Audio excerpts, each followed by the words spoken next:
Hello, welcome to Happy Spark Tales. ఓ ప్రవక్త శిష్యుని భార్య తన భర్త మరణించిన తరువాత రుణదారులు ఆమె కుమారులను బానిసలుగా తీసుకెళ్లాలనుకున్నారు. ఆమె యెహోవా సేవకుడైన ఎలీషా దగ్గరకు వెళ్ళింది. ఎలీషా ఆమెను చూసి, నీ ఇంట్లో నీకు ఏమి ఉంది అని ప్రశ్నించాడు. ఆమె బదులుగా చెప్పింది, ఒక చిన్న నూనె పాత్ర మాత్రమే ఉంది. అప్పుడు ఎలీషా యెహోవా ఆజ్ఞ ప్రకారం ఆమెకు ఖాళీ పాత్రలు కూడగట్టమని చెప్పాడు. ఆమె కుమారులు పొరుగింటివారి నుండి అనేక పాత్రలు తెచ్చారు.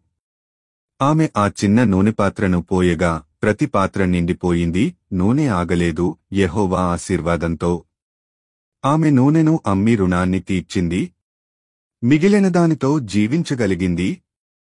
యెహోవా విశ్వాసమును గౌరవిస్తాడు. ఆయన సేవకుల మాటలు వృథా కావు. ఈ వీడియో నచ్చితే లైక్ చేసి సబ్స్క్రైబ్ చేయండి.